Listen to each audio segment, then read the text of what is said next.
Good morning and happy Monday, first friends, boys and girls. Penny and Clifford here to begin another week of stories with you. We're so happy to be here, aren't we, Clifford?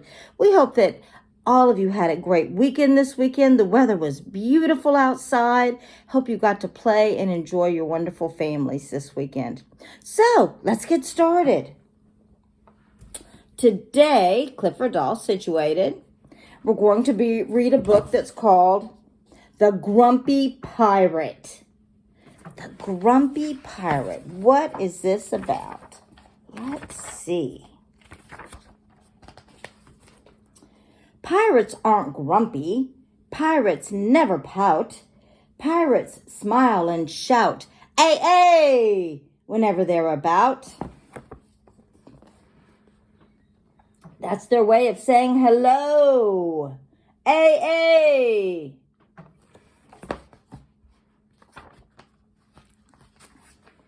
But there is one grumpy pirate. They call him Grumpy Gus. He grumps and gripes and grouches and always makes a fuss. Oh, can you pick out who's Grumpy Gus? Yes. Oh, I'm sorry, boys and girls, right here. This is Grumpy Gus. Oh. He wakes up in his hammock and starts his day off grumpy. My britches are too itchy. My pillow is too lumpy. Oh my goodness, boys and girls. Listen to him.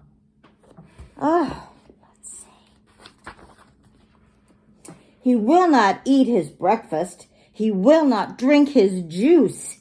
He glares out through the porthole and grumbles at the fog. Miss Penny can't read this morning. He's upset because it's foggy outside. Goodness. Doesn't want to eat his breakfast. The other pirates do their best to help Gus try to smile. But he just scowls and snivels. Smiling's not my style. Oh, the pirates do whatever they can, boys and girls, to cheer him up. But he says that smiling's not his style.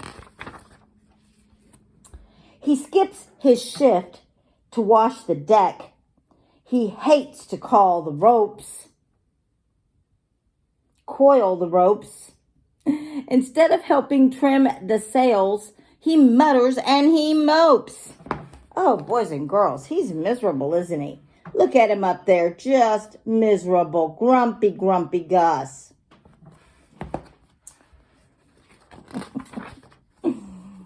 When it's his turn to take the wheel, Gus whines. This job's too tough. The other pirates finally say, "We all have heard enough." Oh, Gus doesn't want to drive the ship. And the other pirates, his friends, say, "We have all had enough." Gus moans. This ship's too tippy. Our course is too slow. The deck is way too slippery. I think I'll go below to my room. Oh, boys and girls. Of course, when you're out on a boat, it's going to rock back and forth, isn't it? And it's going to get water on the deck. But Gus just will not have it. The pirates ask their queen for help. Grumpy Gus is such a crank. Please save us from his grumpiness, or have him walk the plank. They're talking to their boss, or talking to the queen of the ship, and saying, "Please, we're so tired of Gus's grumpiness." Oh, what is she going to do? The pirate queen, who is quite wise, brings Gus a special friend. "I'm giving you a parrot, Gus, to help your grumbling end." She's thinking she's very wise, boys and girls, and she brings Gus a parrot. She's hoping this will help him to stop being so grumpy. Gus glowers at the parrot. He asks, "What good are you?" "What good are you?" the parrot asks, and the parrot glowers too. Boys and girls, parrots repeat everything that they hear. So whatever Grumpy Gus says, the parrot's going to repeat and do his same actions. This may be good for Gus to hear himself being grumpy. The parrot follows Gus around and echoes him all day. Oh! And the parrot says, "Oh!" He grumbles and he grouches in a very Gus-like way. The parrot says, "I'm tired and I'm hungry. I'm cold and I'm hot.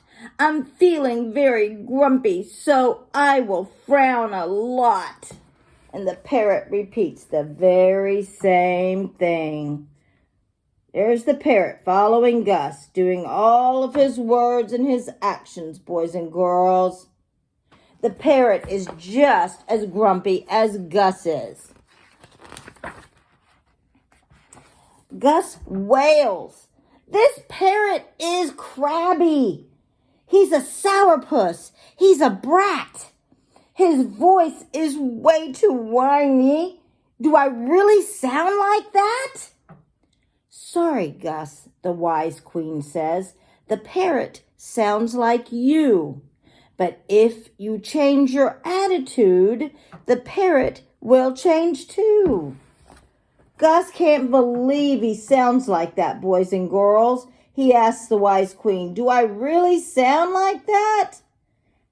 And the queen says, if you change your attitude, you change your tone in your voice, the parrot will change too.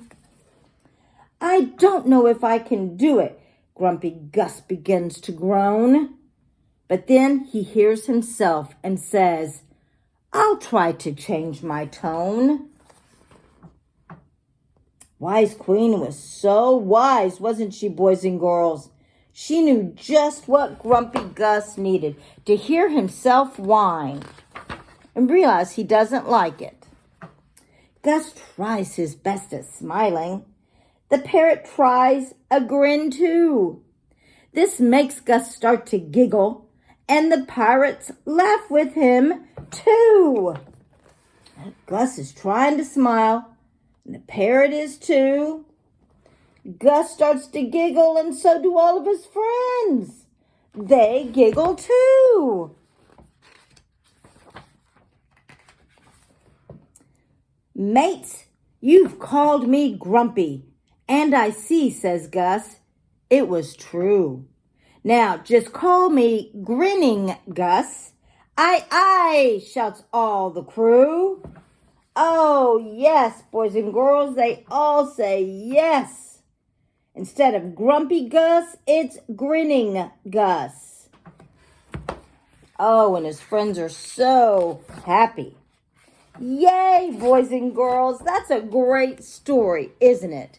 We all sometimes are grumpy, aren't we, when we wake up in the mornings and we need to turn our frowns upside down and smile, and that always makes everything better, boys and girls. So, if you feel a little grumpy today, turn that frown upside down to a smile and see that your attitude will change and everything will be better, boys and girls. So I'm glad Grumpy Gus went to Grinning Gus because he seemed like such a happier person, didn't he? Okay. Well, I hope you all enjoyed that story. Penny and Clifford say bye for now, and we look forward to seeing you all tomorrow. I love you all so much, boys and girls, and I can't wait till we can spend time together again at school. See you soon.